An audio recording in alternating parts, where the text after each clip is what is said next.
Yo, what's up? It's your man Maloney, Breaking Records Radio, and the place to be. We're about to get into another quarantine interview for you guys. Breaking Records Radio, you know what it is. We got Potok Phillipe. He's going to be chiming in with us. You know, get to the shits, talk to us a little bit, tell us about what he's got going on, what he's been doing.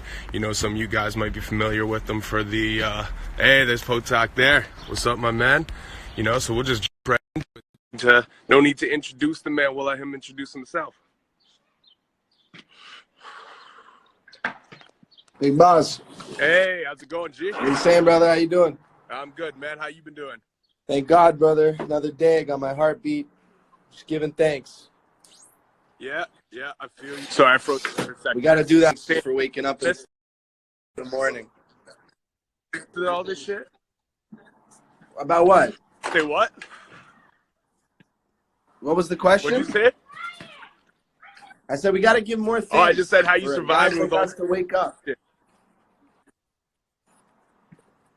Facts. So talk to me. All right, my man. Well, first off, I want you to, you know, I've been hearing your name for a little bit. You know, you had the whole situation happen a month or so ago. We'll get into that in a little bit. But I just want you to kind of give a little bit of an introduction to yourself, because I've been hearing your name for a minute, long before that shit was going on. What's going on, everybody? I go by the artist named Potok Phillipe. My Govey's James Potok. You know the Potok Phillipe wristwatch. That's what we're all shooting for. So call myself Potok Phillipe, a little play on words. I've been in this music industry probably about 3 years now. And it's my passion. You know, we can all work day jobs and stuff and take money and whatever the money is, big salaries, small salaries. But at the end of the day, to do something that you love and be able to call it, you know, a career, at least something that you're working towards, that's the best feeling in the world. So when I got into the music business, I was like, wow, I really enjoy doing this. And it's never been a day of work, you know, in my life since I started making music. Word, man. Yeah, it's very powerful, man. Music is one of the most, you know, it's one of the greatest forms of magic. That's a fact, man. How long you been making music for? I've been making music for about 3 years, 2.5, 3 years. You know, I'm an artist. I like to call myself a recording artist. I don't like to be put in the box of rappers or, you know, hip hop, but I do everything. I make dancehall. I play around with R&B. I play around with more singing. You know, I've made a couple trap songs, but just trying to find the sound is the most important thing in this industry. Yeah, definitely. And I've seen that you posted recently as well, too, because you got a new Is Slimy the name of the project coming out, or a single? It's a single. Slimy's a single. Put something together, you know, just for the guys to fuck around with. I think if the girls like it, the guys end up floating towards it. So my goal is to make music for women. I want to be, you know, a Weekend style sound. I want to be a Party Next Door style sound. I want to be a Miguel sound, you know.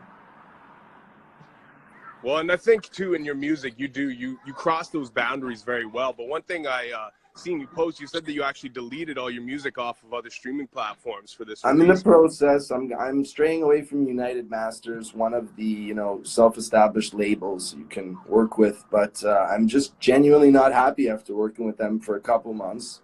I'm not seeing results. I'm going back to using, you know, the independent artist distribution platforms like TuneCore and DistroKit. I'm going to be going back to that. So I'm going to be slowly taking my old music off that I'm also, you know, not necessarily happy with it just because it's not my best work. Yeah. Right? Every track that I do gets a little bit better and a little bit better and a little bit better. And that's the ultimate goal here for artists, is for us to evolve and become the best artists that we can be. Yeah, constantly evolve. You know, the tallest mountain starts from the ground, right? Yeah. And do you think, like, it's cool, too, because nowadays you have the tool to be able to do that, right? Like, you're able, like, back in the days, you put an album out, that was out there to whoever you sold it to, you know what I mean? But nowadays you have that luxury to be able to actually take back music, remove it from. Yeah, with the online streaming, yeah, it's definitely a luxury, and I advise all artists to not release something until they are 100% proud of it. They want to be putting out their best work. We don't want to put out mediocre work as artists.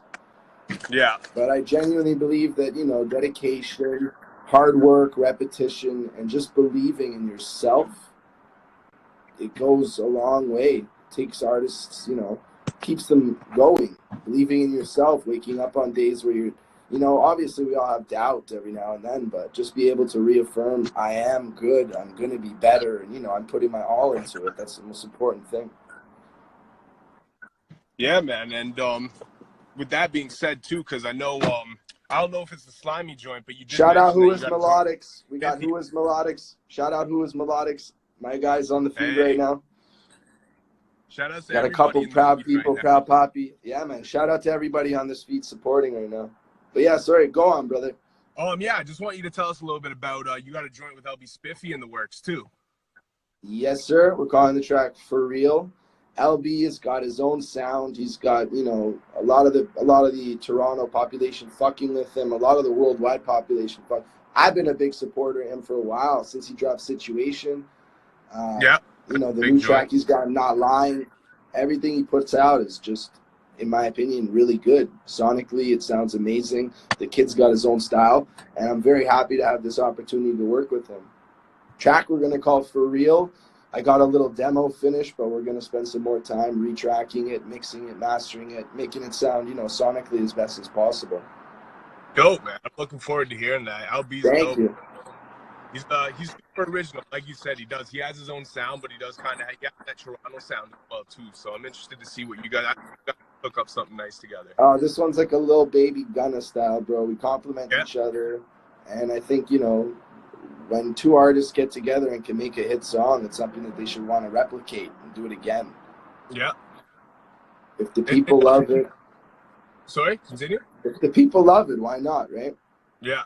Facts. Did you have a relationship with Spiffy before this joint, or did you guys kind of meet on the strength of that? Yeah, we know each other. You know, we bumped into each other a couple times. I've been showing him love on social media for years. I had a chance to open up for one of his performances.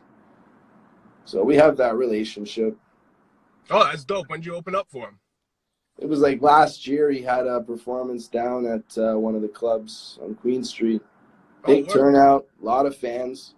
And yeah, I mean, due to some medical situations or whatever, I was having headaches at the time. I had to leave early, so I wasn't really able to give my best performance. But yeah, shit, just, you know, him giving me the opportunity to open for him, that was something I appreciated. And, you know, we all can compliment each other, and we can all learn from each other. So definitely, man. I'm looking forward to hearing that joint when it comes out. Do you got an album that's on the way as well too with all this, or are you just kind of playing the singles game at the moment? Yeah, the singles are where I'm at right now. I want to be able to put an album out once I have a serious fan base, you know, people that are requesting it, people that are demanding an album. Or I could take the next singles that come in, put them all together, and maybe put an EP together, right? Yep. But the singles game is what I really enjoy right now. I just like putting out singles, making music videos for them, and, you know, giving it my all, promoting it, putting some push behind it, getting whatever kind of promotions, you know, with other people in the city that I can. That's it. Yeah, I've been seeing you networking hard too, man. You know, and tell us a little bit about. I got the cities closed on right now. You know, I got. Shout out my boy City. Shout out my boy City. He's a real one. Putting it on for the city. How'd you guys get together to do that collab? How'd that whole thing kind of form? We bumped into each other at a nightclub downtown. I was doing a performance. It was called the Up North Performance, and there was a whole bunch of different artists there. Cities had a guy set up, or I think it was him himself that set up a booth, and he had all of his sweaters. And I just saw, you know, I'm a firm believer of supporting young businesses as well as any Toronto business. And if you're in the music industry, it's a no-brainer. So I gave him, you know, I broke him off some cash. I took a sweater from him. I took a hat.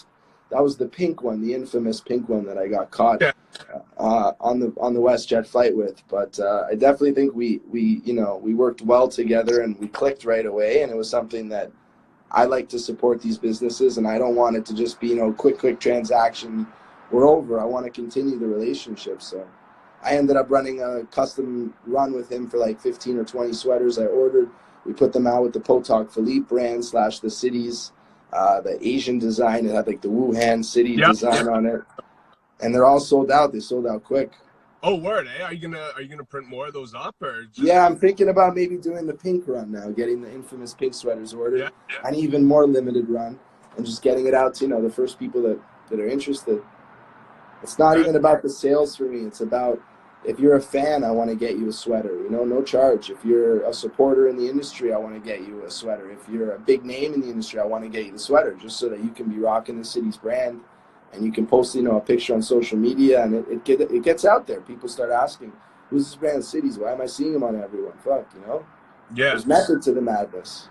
Yo, definitely. I think it's cool too, like the approach. Shout out Jay Cooper. Shout out Todd Shudson, one of the best animator designers, bro. Shout out everybody on the feed showing love and love. But yeah, I think that's a cool approach too. Like you're saying, like you know, just kind of do limited edition things, because you know it kind of drives the feed and the attention for it, right? Like you see people, but it makes it more exclusive. You know what I mean? It's very exclusive, yeah. With the Potok Phillipe brand, I mean, I don't know how Cities does his releases, but with Potok Phillipe, there's never going to be more than 15 or 20 max in a run. So it's a limited thing. If you're, you know, keeping close to my social media and you're constantly watching me and you're supporting me, you're going to be the first guy that gets the sweater. Yeah.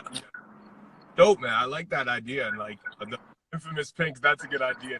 Get a quick little run of those. Yeah, and I love supporting young upcoming businesses. Fuck giving Gucci and Louis Vuitton advertisement. You know what I mean? Like, look, I'm blessed that if I want to, I can, you know, buy myself a Louis belt and rock it and take pictures with it. But these guys are already developed. Why not everyone in Toronto support everybody in Toronto? Yeah. And if you got a friend in the industry, especially, you know, that's the biggest compliment. Oh, that's a fact, for real. And I see someone commenting, they're like, "What's with the bootleg interview in the whip?" Well, you know, we're on quarantine right now. So, you know, when we can get to the man's not even allowed to be outside, bro. Give him a fucking break. Guys breaking the rules for this shit. But yeah, well, definitely, I want to get you through the station too to do, you know, proper interview there. I would love to. I'm a very social guy, and I don't have a problem coming out for interviews. It's a luxury to be able to move around my city the way I do. You know, this music industry, it's, if you let it pollute you, it will take you over and it'll pollute you quickly. If you start getting, you know, and I'm not dissing anybody or putting anybody down, but if you start making relationships with the gang affiliates and you start, you know, attaching your name to other people who may or may not have beef in the city, it makes you have to worry, you know? You become their enemy because you're just, it's guilty by association. So for me, I try and choose who I work with very carefully. My circle is as small as a Cheerio. And I'm blessed to be able to move around the city and not have to worry with my head over my shoulders constantly. You know what I mean? Nope. That's the thing too, man. It is difficult. Like even with interviewing cats, you know, sometimes I'll interview someone. Shout out 595 Century. Yeah, man. Have like it's like they got like street issues with someone I've interviewed in the past, and like, you know, like people try to drag me into shit sometimes. It's like, yo, yeah, it's the politics, but I don't get involved in that. I have no interest in the politics. I want to make good music for the fans, for people that don't know who I am. I want them to be, you know, exposed to me and have their decision whether or not they like me or not. No, I don't expect everybody to like me. I'm not for everybody. But the people that do support, I thank you guys so much. I wouldn't be here if it wasn't for you. You guys keep me going. You keep me motivated. You know, this industry is very tough on us, emotionally straining, mentally straining, physically straining. And, you know, there's days that artists, I'm sure, even myself, I wake up and I question it. Is this something that I believe, you know, do I believe in this still? Am I going to get anywhere? It's just, it's human nature. What do you use on a daily basis? Like when you wake up on a day like that and you feel unmotivated or uninspired, what do you use to inspire and motivate you to keep on pushing? I'm starting to connect more with religion. I'm starting to go back to, you know, my connection with God. And I give thanks for waking up in the morning. I say prayers in the morning. Before I go to bed, I say prayers. And I believe. We have faith, you know. The faith is what gets us to where we need to be. Just have faith. Believe in the process. You know, wait your turn. These are standard lines in this industry. Wait your turn. Who's up next? You know, trust the process. And just reaffirmations. Waking up and telling yourself you are good. You are worthy of success. You're worthy of happiness. You're worthy of all this stuff. Everybody is. You know, we're all entitled to human rights. And especially in a time like this where we're all quarantined, I get it. It gets stressful, man. You know, there's people that have drug problems. There's people that have relationship problems. And I'm here for the youth, man. I'm here for the younger generation. I don't want to pollute them like Socrates. I want to raise them up. You know what I mean? You mean Socrates the rapper? No, Socrates, like, The old. philosopher. Yeah, they accused him of polluting the youth, whatever it was. But it's like, I don't want to be advertising drug use. I don't want to be advertising violence. I don't want to be condoning things that I believe are wrong. And I think that when you speak something, you're speaking it into existence. I was deeply affected by hearing Young Thug and Lil Wayne rap about syrup and other drugs, and that Yeah. caused me to want to go out and experiment with them. You know what I mean? So I don't want to do the same harm that was done to me through the music industry, because your words are very powerful. Well, that's actually a very important point you make too, because a lot of people stand up for rappers and influencers by saying, just because they rep doing certain drugs or whatever, it doesn't mean you're going to go do them. But I can say firsthand, like my generation coming up, a lot of dudes are talking about popping ecstasy, sniffing coke, shit like that. I was They're doing that easily all the time. influenced. They're Yeah. easily influenced, and that's how I was. I won't lie. I was easily influenced by the music and the culture. And, I'm not saying I wouldn't have done it if I wasn't hearing Young Thug talk about it, Future talking about it, the guys that I looked up to when I was listening to music. But it's definitely had its impact on me, right? So I don't want to make that same mistake and not practice what I preach. Yeah. It's easy to throw it all away too, man. You know what I mean? Don't come cheap. You get one solid bender for too long, and you can fuck your whole shit up, man. Yes, absolutely, man. And drugs don't make life any better. They make it harder. They make it harder for us to cope. They're not the answer. So that's something that I really want to, spread the message to the youth. I'm glad to hear like you got your head on your shoulders like that too, man. And just the kind of perspective you got, because like even just to go to what you were saying earlier about like waking up and giving yourself affirmation and stuff, it's like people don't realize how powerful the brain is. It's such a powerful weapon, and you can use it in whichever way you decide. If you choose to use it negatively, positively or negatively, and it's so much easier to smile than it is to frown. There's less muscles required to frown than there is to smile. That's facts. And it's so easy to give love. It doesn't cost a thing. It's the freest thing in the world. Support, and on love. top of you lighten up someone else's day when you're just a positive lighten them. You know what I mean? Like sometimes you can just make someone's day by smiling at them. You know what I mean? Yes. And to engage with my fans on Instagram, I'm always available. And I go through my times where social media, I have to take a break from it because it's also exhausting. But I'm not the guy that gets DMs from fans. Yo, I love you. I respond. Thank you so much. Sending you positive vibes, more life, Yeah. Positivity. War is not the answer, and only love can conquer hate. So you're not going to conquer hate by hating back. And all these guys that send hate, I send them love back because that's how it is. They need it. That's the best weapon you can use against negative-minded people too, because nothing to piss them off more than you hitting them off with some positive shit. Fuck you, Potok, jump off your balcony. This guy should have been dropped off in Wuhan. I heard it all, bro, after that little stint on the airplane. And I would say to these people, most of the time I wouldn't even respond. But if they'd send me DMs, I would say, more love, brother, more life. Take care of yourself. They're like, fuck you, kill yourself. And then the guy's thinking 5 minutes after, I just told this guy to kill himself, and he sent me back more life. I'm an asshole. And then 5 minutes later, they message me, yo, I actually like your music. So we call them Nintendo Switch, bro. They switch up harder than fucking Nintendos, man. That's funny, man. You fuck a person's whole day up with that. It's the generation, man. Our generation is, not to say doomed, but these guys talking like they're hardcore gangsters. They're 13 years old. I love Debby. Debbie's one of the biggest,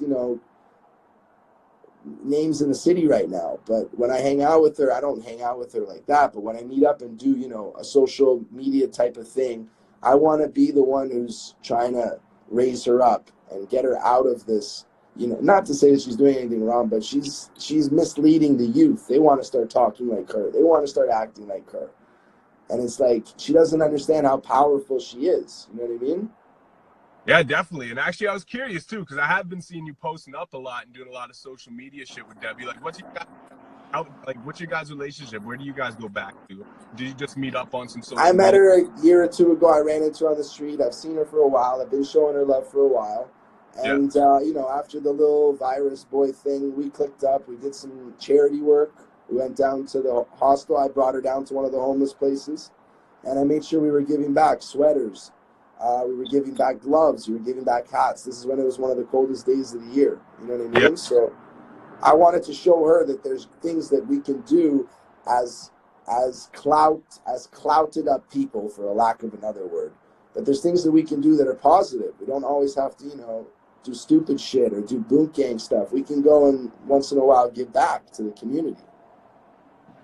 Definitely, man. And I think that's that's an important blueprint that a lot of cats should follow too, because you don't have to do all the dumb shit to get attention and shit. You can do positive things and be positive. And I'm just kind of curious too, because like being part of kind of the younger generation of hip hop in Toronto, like who are some of the people you looked up to kind of inspire you to do these kind of things, like give back to the community and be positive? Because you don't see a whole lot of that in the younger generation coming up in the hip hop. You know what? It was something that I've always been comfortable with, giving charity. You're supposed to give to the less fortunate. So when I came back from this Jamaica thing, obviously I felt terrible at what I had done. But I figured, what was something that I could do to give back to the city of Toronto? What was something that I could do? And it was one of the coldest days of the year. I linked up with Cities. I had him design, just put together a custom Cities promo. Shout out Cities, our guy. And we bought like 20 or 25 sweaters down to the hostel, gave them out to the less fortunate, got a whole bunch of mitts, got a whole bunch of caps. And I was very happy with that. And to allow Debby to come through and experience it and give back to the city as well, that was something that I had no problem with, right? Yeah, that's big, man. If you have the availability to do it, why not? Yeah. Shout out Cities on the feet. We got them. Shout out Cities, yo. And so, it's been brought up a few times too, but obviously we got to get there. I wanted to kind of more touch like about you and stuff though first. About what? Yeah, whatever. Just let me know. But what the hell happened with that flight thing, man? What was going through your head when you decided to do that? I was on the flight to Jamaica, WestJet flight. 2 hours into the flight over Florida, I stood up and I said, "Ladies and gentlemen, can I have your attention?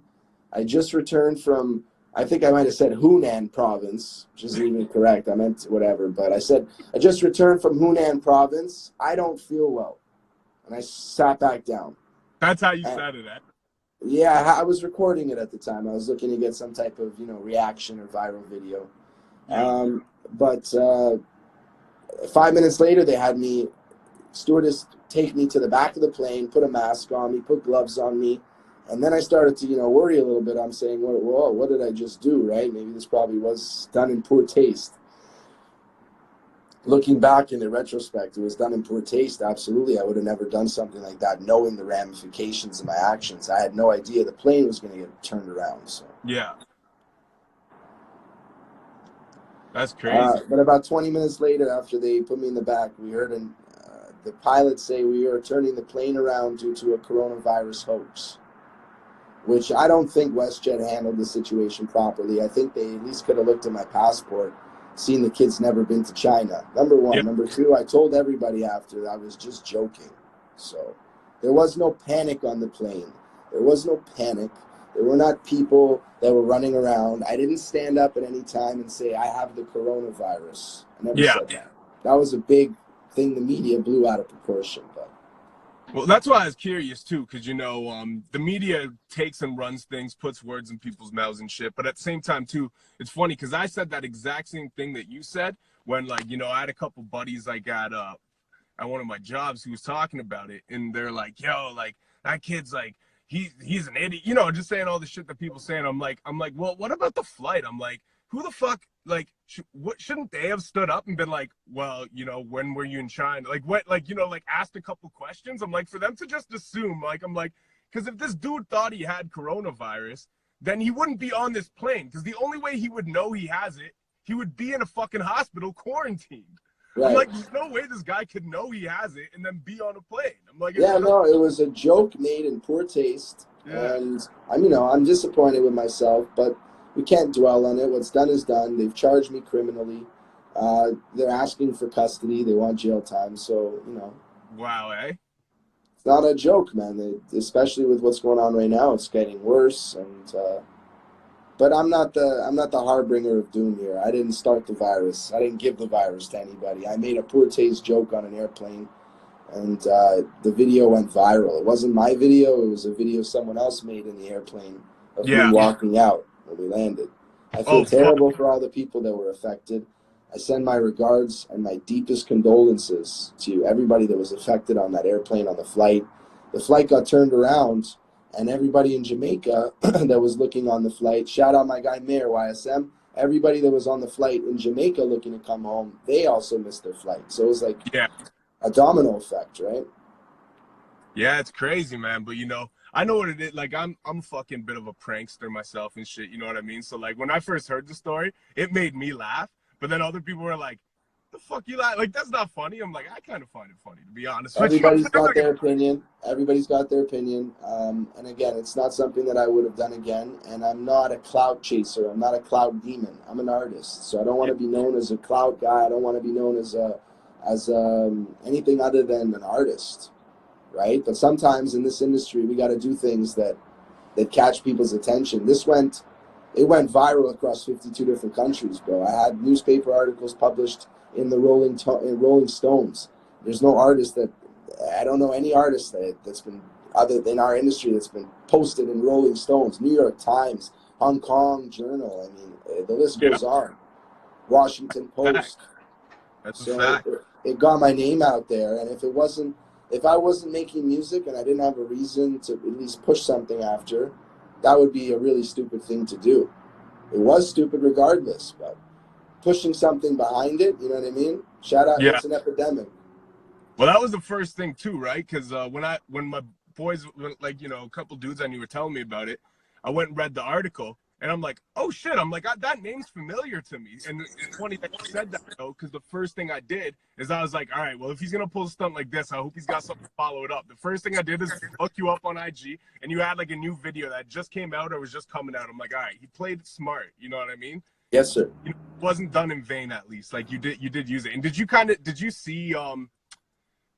see like the type of what's the word I'm looking for? Like, kind of following engagement that you were expecting afterward?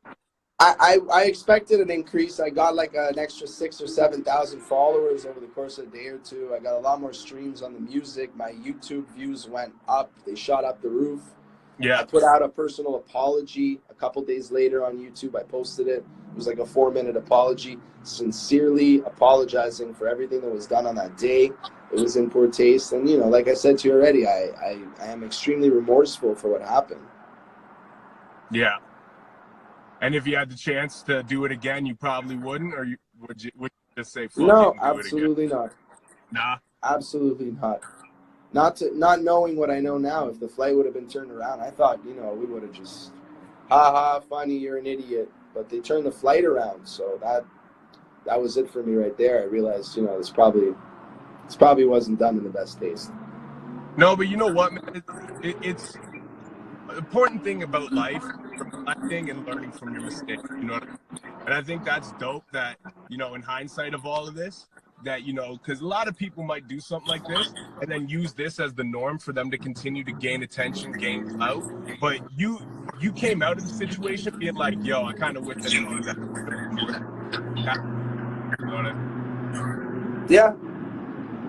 That's genuinely how I feel. Not like, yeah, exactly. Fuck all those guys that lost their flight. I was on the flight. I was trying to go and shoot a music video in Jamaica. Shooting a video. I was going down there to work, man. It's never vacation for me in Jamaica. I'm always working, whether I'm in the studio or I'm networking or I'm making a music video. I'm always working out there. It's never vacation. Yeah. So I was disappointed, but you know, in hindsight's 2020. Yeah. But you know what, man? You know, at least you're safe. Like, you know, as much of a poor taste joke as it may have been at the time, you know, it did what it did. You feel remorse for it, which is the most important. You know, you say you wouldn't do it again. So, you know, at the end of the day, it is what it is. It's water under the bridge. You know, everybody move on and learn from it. And, you know, this virus is really taken a turn for the worse since then, too. You know, at that time, I was kind of looking at shit like a joke a little bit, too. Like, shit's really gotten serious since then. Shout out, it's an epidemic. You already know what it is. William LaRock, William LaCroix, whatever it is. All you guys on the convo on the feed, very funny. This guy's like, yo, you need sleep, bro. Stop the Erkies. Yes, drugs are bad. For all my supporters, please stay off the drugs. Life is so much better sober. You know, we all have our battles with things, but listen to me when I tell you, I'm preaching that you guys stay sober and practice, you know, serenity, clean mind. It's the best way to live life. But again, this music industry, it's just it's tied in with all these bad, you know, things like drugs and sex and all this shit. I'm not saying sex is bad, but I love sex. You know, writing a song is better than some good sex. Which writing you don't a hit song on is fucking sex on drugs, because that's a hard one to cut. You know what I mean? Yeah, we all have our vices, man. We all have our vices. But at the end of the day, it's using each day to better yourself as a human being, better yourself as an artist, better yourself as a person. You don't want to get worse. And with the drugs, it's just a never-ending cycle, and it just takes you down, down, down. That's a fact, man. You know, someone myself, too, who suffered, you know, substance abuse of different things in the past, and, you know, having to get over it, get clean and stuff. One thing I'm curious about, too, is, like, do you find that all so used to being fucked up, making music, to go in you feel like you have to kind of relearn again, almost? That was the thing. I mean, before I was using a lot of the drugs and going into studios, and it was like a hand-in-hand relationship. Not that I wouldn't want to go to studios not high, but I would go to studios and I would get high. And, you know, as I started to clean up my act and try and practice sobriety, I had to relearn how to go into music studios and record and track and perform sober. You know, that's something that because I was so used to being under the influence at all times. And I smoke. What is it? One of the artists, one of the bigger artists. I forget his name right now. Lil Pump's guy. But he's like, yeah, man, you don't need drugs to be in the studio. Yeah. And it was my problem. I thought that, you know, after using for so long, it would be difficult and it'd be hard for me to perform without using anti-anxiety medications like Xanax. You know, I thought it would be hard for me, or wouldn't be as enjoyable to be in a music studio without being on an opiate, right? So it's just the industry does a lot for us. It puts a lot of strain on us as artists, and when you're around it, it doesn't make it any easier. You know what I mean? Yeah. Constantly being around the stuff. Yeah, it's man. out of sight, out of mind. Yeah. No, it's a fact, man. People don't realize how big the drug issue is in the music scene as a whole, but especially even just the Canadian music scene. Like, you know, I do shows with dudes that you would never expect to be blowing lines fucking in the bathroom before their set and shit like that. You know what I mean? Like, oh shit, you're on it like that? Like that? Each their own. Yeah, you're absolutely right, man. Yeah, it's crazy, man. But, you know, it's important. Like, you know, I like the mindset passing on the proper message, because that thing, you know, go down this path. If you get used to doing it, high on shit, it's very hard to go back, start from route one. Absolutely. It. But, you know. No, absolutely, man. You had mentioned before, too, like, about, like, clout, you know, how the flight thing, it gains you clout, but, you know, that's not. And one thing I want to ask you, what do you think in climate is more important?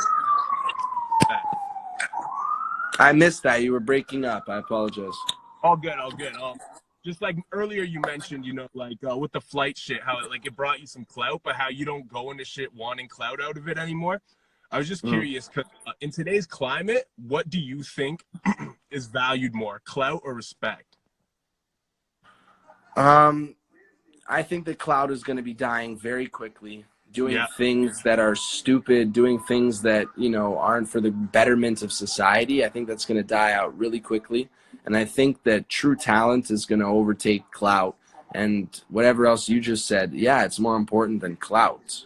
I mean, clout, the term is to be known. Clout is to, if you Google the street definition of clout, is like having power or having some influence. Notoriety.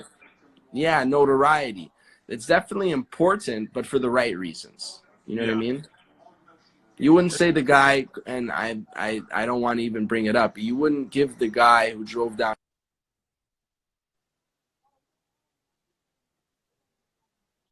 Yonge Street and did that terrible act to women in the city, and like went off in the city. You wouldn't say that this person has clout, because that No. would reflect negatively on the word. We want to use the word clout as like he is a person who has notoriety, is a person that maybe is respected, he's a person that people have heard of, he's a reputable person, right? Yeah.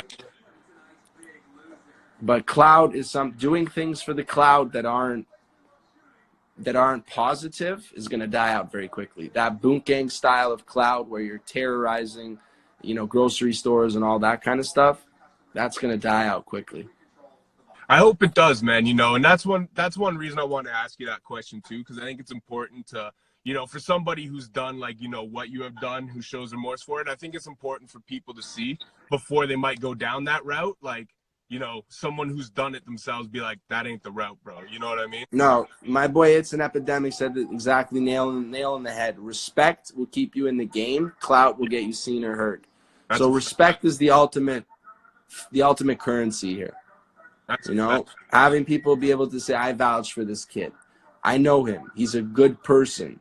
I respect him for the shit that he's done. I respect him for his work ethic. I respect him. Respect is the ultimate commodity. Yeah. 100%, man. And I hope that, these upcoming generations really start to see that and learn maybe some of the mistakes of the older generations. Because, sometimes I look at what's going on and I'm like, man, we are heading down a dark fucking rabbit hole quick. We're in dark times right now, man, but we as individuals have to do our best to be the best we can, and we can't force it on other people. Each person has to take it under their responsibility to do the best things for their neighbors, to do the best things for themselves, and to try and uplift the world. We have a saying in Hebrew, it's called heal the world. You know what I mean? So that I really believe in. I believe in spreading the positive energy. I believe in supporting people. I believe in, positivity always triumphs negativity. And it's easy to wake up in the morning and say, fuck, my life sucks. I don't want to go through today.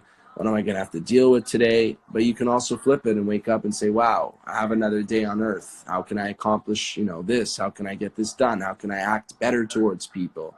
So it works both ways. It's just practice. When you start waking up and giving thanks and you start practicing it, it becomes routine.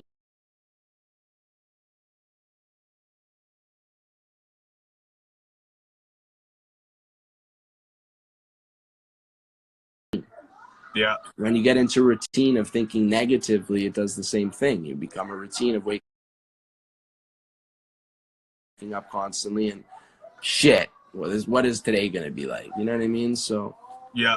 And one thing too, when you get in that negative mind state and you start waking up negatively, it's a lot quicker and easier than it is to get yourself back out of it regularly. You know what I mean? Yes. You just slip into negativity, especially with social media and all these influence everywhere you go. It's very you got every day to try to stay not in the darkness. You got it, brother. Yo, shout out Breaking Wreckords Radio for having me on today, just putting me through this interview. I'm happy to be here. I'm happy to give you my 2 cents on the industry, and I look forward to getting in with you guys personally and doing another interview as soon as this quarantine shit dies down. I do got to jump because I got a couple things that are coming up. We're recording at the home tonight, so sounds good. But I appreciate you having me on, brother. Real talk.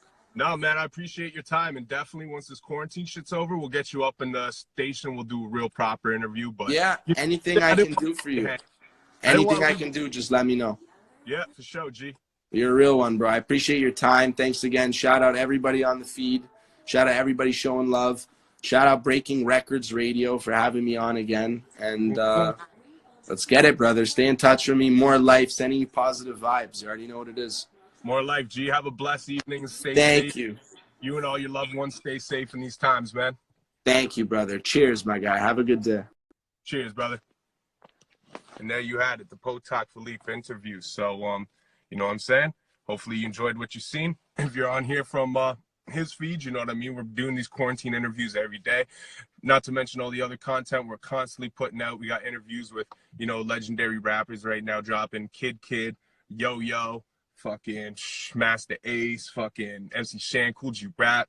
Hard to even name all the artists we've interviewed, and we got shit coming out with right now. Rex, we just did Terminology. We're doing Percy P tomorrow. We cover all different legends, different aspects of the game. You know, we've had Tech 9 on the show, Phife Dawg of A Tribe Called Quest. But you can hit the link in the bio, and that'll take you to our page. All our interviews there. We had Busy Bone on the show recently. We had Lil Easy E on there a little while ago. Obi Trice, Bizarre from D12, Cassius from Shady Records. You know, just tons of artists on the show. So if you're watching from the other feed and you enjoyed the interview, you know, hit the subscribe button on our YouTube.